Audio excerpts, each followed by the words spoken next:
What's going on, guys? My name is William, entrepreneur and real estate investor for passive income. Today we're talking about Grant Cardone, Undercover Billionaire Season 2. Let's dive into it. Welcome to the Smack Fest, the beatdown. The SWAT team is here on another beautiful day of shutting the week down. And for just meeting, my channel is all about real estate investing for passive income and helping you become a better entrepreneur. So in season 2, day number 6 starts by, he still has his Jeep, so he still has some nice wheels to be moving in, and he also is still living in that RV park, and the owner was gracious enough to let him stay in the RV, which he still does have shelter. His goal is still to make $3,000 to $4,000 this week, and that's from starting from $100 just 6 days ago. So $3,000 to $4,000 this week is still his goal, and he's on the way to meet with this guy named Matt. Now, Matt is the friend of the RV park owner. He knows Matt, which owns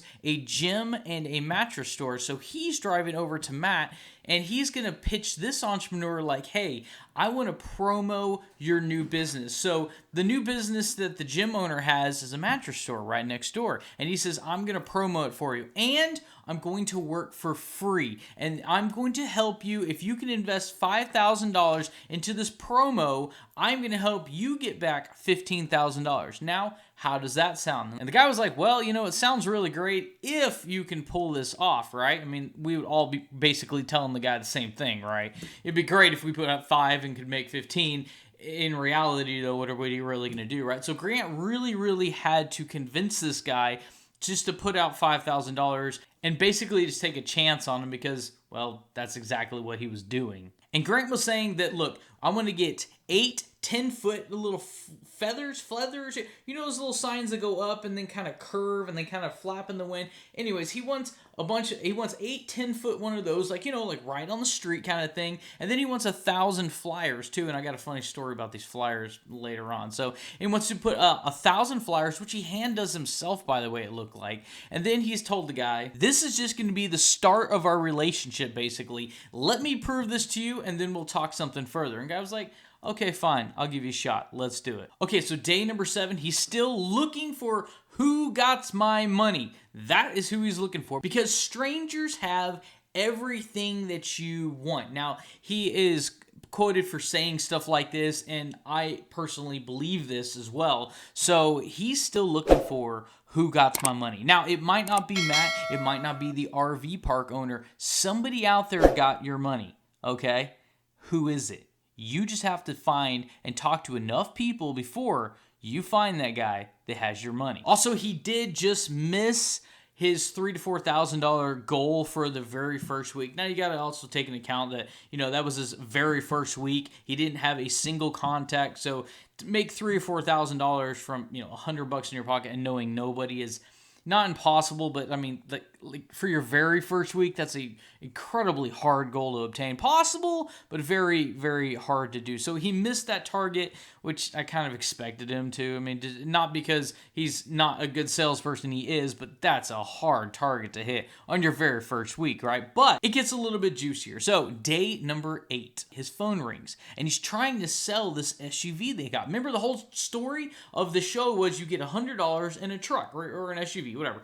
And now that he has that Jeep he's driving and trying to sell at the same time, he can sell this truck because he doesn't technically need it and it is his. So he's going to turn this liability into an asset. So he's trying to offload this Suburban because he's got something he can drive now anyways. So offload that liability, pocket some cash, reinvest it into whatever adventure you're getting yourself into. But more importantly, you've got some liquid cash that you can buy yourself some time with, or food for that matter, to get your next idea going. He also sees in the news that COVID is getting much worse. Now, you got to remember, this was filmed in like mid 2020, maybe early 2020 time frame. So the next scene shows him driving this Jeep to the promo place. That he actually took Matt, the business owner, he took his money to the promo place and was like, look, give me these little feathery things and give me everything that I need, right? And he bought this stuff at the promo place, like a physical, you know, brick and mortar location. Went in, and the stuff looks great. Like, I was actually really surprised. I was like, oh my gosh.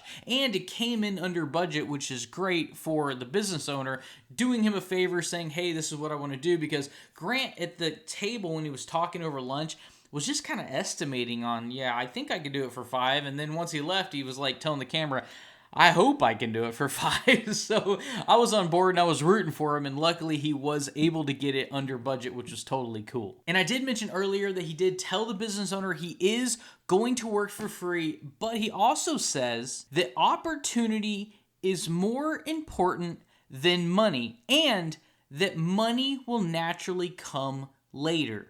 So think about that for a minute. And in the meantime, he's getting everything ready for the big day in the morning, and he's putting up that big slinky up on the roof. You know what I'm talking about? Like, you know, like the used car guy, you know, the inflate, you know, the little slinky arms and stuff. He puts that up on the roof, you know, and he puts out the little, you know, feather flyer. I don't know what those things are called. You know, those big 10-foot things in the front. And he's actually, okay, this is the funniest part. He's handing out flyers, right? And he has 1,000 of these things to hand out. But he's putting them on windows, and he's kind of handing them to people and stuff. And he walks up to this guy, and this guy's sitting inside his car with the window up and the door closed, like sitting inside the car. Grant walks up to the car, grabs the door handle, opens up the door wide open, and hands him the flyer, right? And this guy was like, dude, who do you think you are? Like, and all I could think about is, oh my gosh, please do not do that in Texas. Like, please do not do that in Texas. Like, but I was just like, wow. Like, then the guy, his face was in total shock. Of course, mine was too. My jaw was open. Like, you just don't really just go up to strangers and just open the door and be like handing them stuff, right? But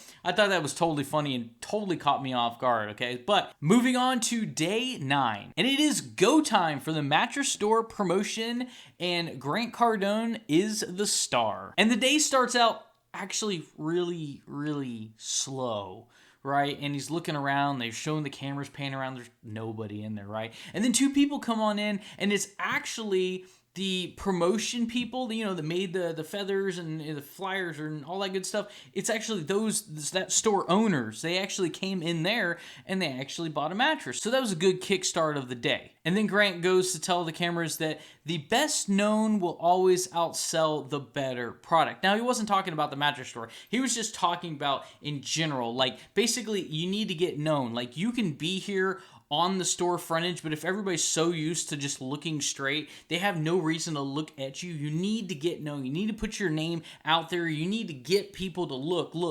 You just need people in the door. And that's all he was doing that day, is getting people in the door, getting them to look, to recognize that, hey, this is what we have to offer you over here. Just look and give us a couple seconds. And if you pull over, please come in. It doesn't even matter if you buy anything. Just come in. See what we're all about, because you will remember us, and that could lead, and most likely will lead, to future sales. And he says, you must be known. Marketing is all about getting attention. I think we can all agree on that. And then he also says that money is attention. Basically, the more you're out there, the more attention you get, the more money that's naturally going to follow. So you aspiring entrepreneurs out there, take notes. I mean, like, literally, like, take notes. Because if you can follow these simple instructions and do them on a day-to-day basis. See, it's not about the big wins. It's about chipping away at the little stuff every single day, just making little wins every single day. Eventually, you will see and have the big picture. Okay, so Grant Cardone is literally in the street with these signs that says, you know, they're showing like from the sides, you can't really see. I'm sure it says like mattress sale or, you know, whatever, right? But he's like in the street, like at the white line, basically, like leaning into the street, almost making cars like either change lanes or pull in kind of thing, right? It was kind of comical to see him in the street actually doing, you know, the grunt work basically, but it was totally cool, and it did drive quite a bit of traffic, definitely more so than the average day. And then right before they closed, he was about to walk inside the store, and there was a guy standing outside, and he was like, hey dude, come on inside. And the guy was like, I don't really need a mattress. He goes,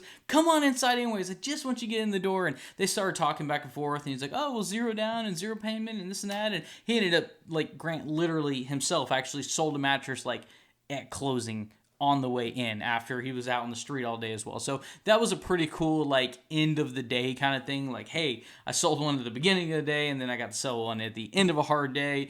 And, it turned out to be a reasonable day. He thought, he doesn't really know until he meets the owner, Matt, the next day to really get the tally up to see if he actually accomplished his $15,000 goal. And this is a funny fact. So I didn't actually realize this, but on day 9, he actually spends his very first dollar of the crispy $100 bill that he was dropped off with. So he actually spent it on gas for the Jeep that he's driving / trying to sell. He put $10 in the tank. So he's definitely just paying as he's driving it, which I totally get. Okay, so day number 10, the cell phone rings and he's got some good news. There is somebody that is actually interested in buying this Suburban. Now, this Suburban has 221,000 miles. It's a 1999, and the AC, it works what he calls spotty. And anyone that's had a car or had a friend that had a car like this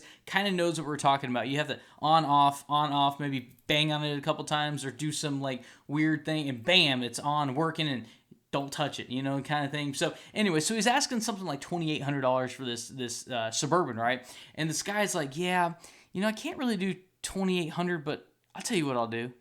I'll do 15. And Grant's like, holy cow.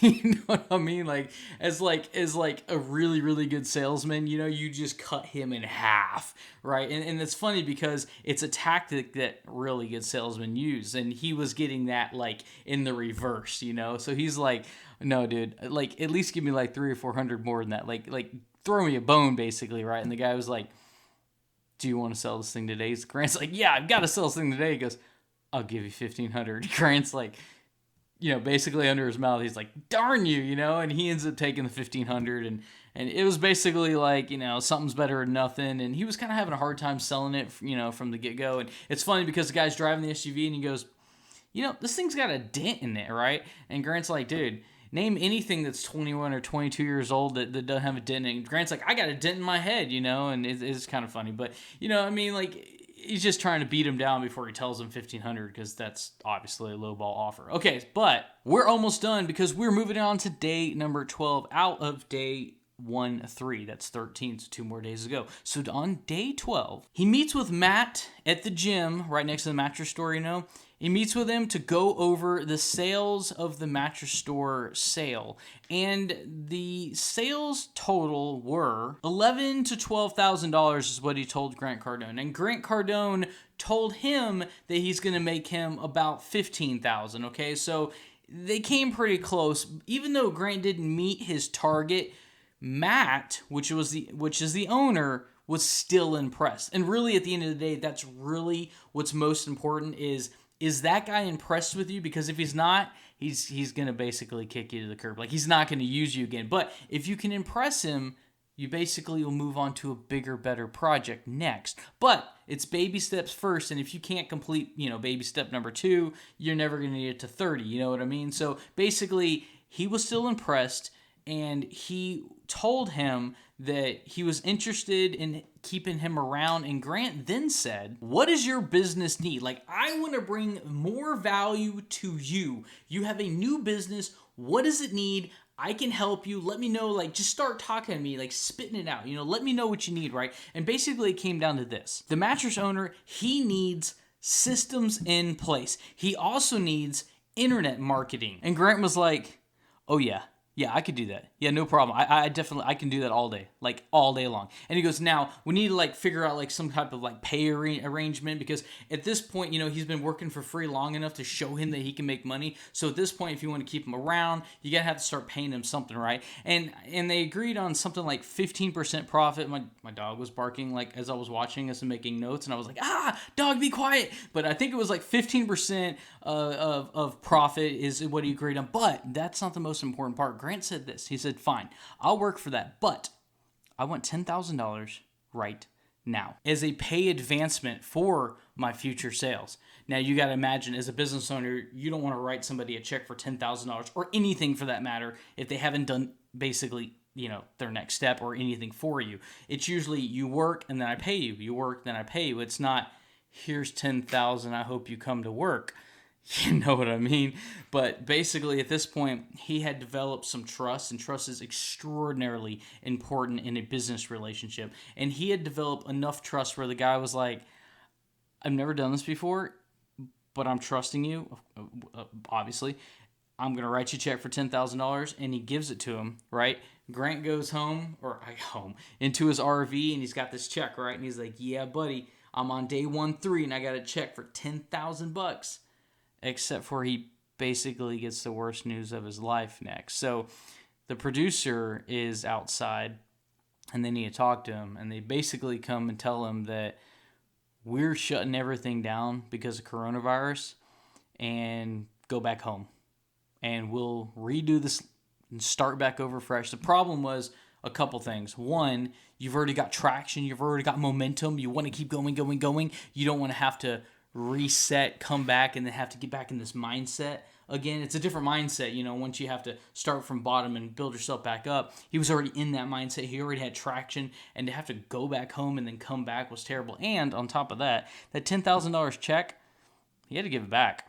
I mean, obviously he couldn't cash it and then go home. I mean, it would be terrible. But, so now he finally had this check in his hand, and then he had to give it back to the owner of the mattress store because, he has to go home now, right? But basically, producers shut down due to COVID, and that was on day 13, and that was the end of the show. So I'm super excited to give you guys some in-depth information on this, kind of like how the entrepreneurial mind works at this. So hopefully to give you guys some insight and information. And I know that some of you guys aren't even in the country and you haven't watched the show at all, so you're kind of getting to see the show through audio and hopefully kind of see it in your head, and kind of plays out because I'm literally writing down all the details as I'm watching the show, so I'm not missing as much as possible. Besides, when my dog's yapping and I'm trying to listen, But for the most part, if you guys like this content, consider smashing that like button so I know, hey, I'm providing some value to you guys. If you guys like content about entrepreneurial and investing in real estate for passive income,